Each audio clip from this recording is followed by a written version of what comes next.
Hey yo, was really good, everyone. Is your boy Debo with Debo's Picks. I want to recap the plays that I gave out for Thursday Night Football mad quick, as well as offer up my top plays for the NFL Sunday Week 4 slate. So let's get it poppin'. Now, the plays that I gave out for Thursday Night Football will come up on the screen. It was a total of 5 props. I gave out a bonus one in my Discord. If you haven't joined the Discord yet, I will drop the link down in the comment section of this video. Now, first, let's go to the Cowboys props that I gave out. CeeDee Lamb was a drop in the bucket. Didn't have the monster game that I expected out of him, but he still had a really good game. Finished with 98 yards of TD. And then you got Jake Ferg going over his receiving yards and also going over his receptions. And I told you on the video that I gave out, I did not understand why Jake Ferg was heavily juiced to go under his 4.5 receptions. And not to mention his receiving yards prop that opened up a 45.5, got bumped down to 43.5, got bumped down to 42.5, etc., all the way down to 40.5. Then it got bumped up to 41.5. He finished with 49. So he definitely did his thing on the receiving side and the reception side. Finished with a total of 7. It was at 4.5. So that's all good. And then we had Aubrey going over his kicking points. I had him finishing with 10. I actually had an opportunity to finish with 11, but he missed a chip shot field goal for his standards. But he did still go over, getting 8 kicker points. So that cash. Now to the Giants side of things. Daniel Jones, kamikaze mission.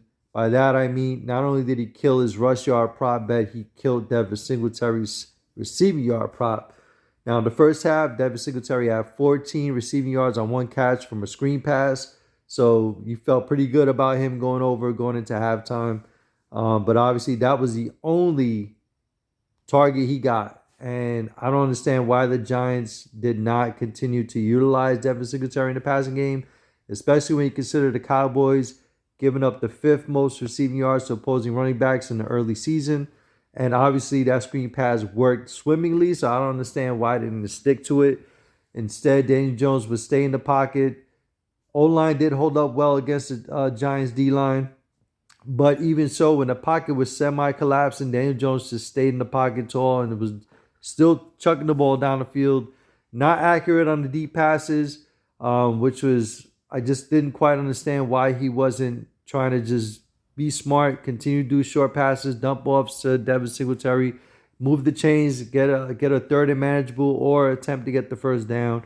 Didn't know why he didn't take off. In fact, I'm over here in New York, so the the Friday morning sports talk shows quickly were talking about how shocked they were that Daniel Jones didn't use his legs a lot and how they didn't utilize Devin Singletary because they reviewed the tape and they saw that there was definitely open running lanes for Daniel Jones to move the chains. And there was also, space for Devin Singletary on double off passes to move the chains and possibly get first downs because the Cowboys were playing back.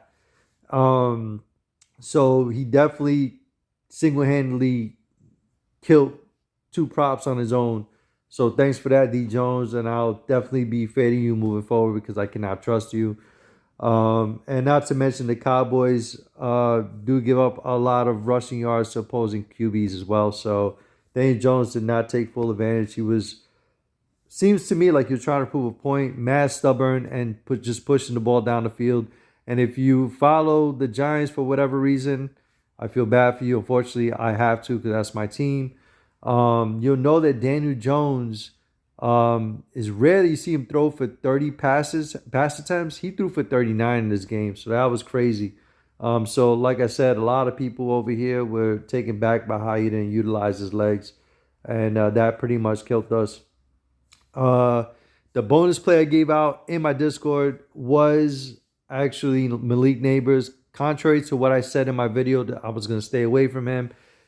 Obviously, that changed on game day because the injury report came out and the Dallas Cowboys going to be shorthanded in the secondary. The only one man they had was Trayvon Diggs, and he's not a shutdown corner. He's a good corner. He's an all-or-nothing corner. He goes for the picks. He takes a lot of gambles. He rolls the dice.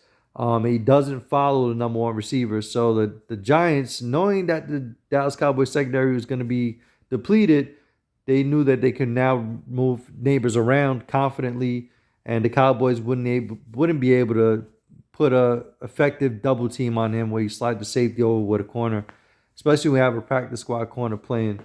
So Malik Neighbors CVRs was definitely in play after I heard about the injury report. So like I said, I posted it on the Discord and linked them up with CeeDee Lamb to go over his CVR. So that's the only ticket that cashed, unfortunately. But that was it for us. I want to figure about that and move on. And with that said, I want to offer up my top plays for the NFL Sunday Week 4 slate. Now, I know I gave out the plays that I liked in my video, but I just wanted to give I guess, is a more clearer approach to what I'm looking at for the NFL Sunday Week 4 slate. So here it is. Till then, best of luck. I'll see you on the next one. Let's get this bread. Peace.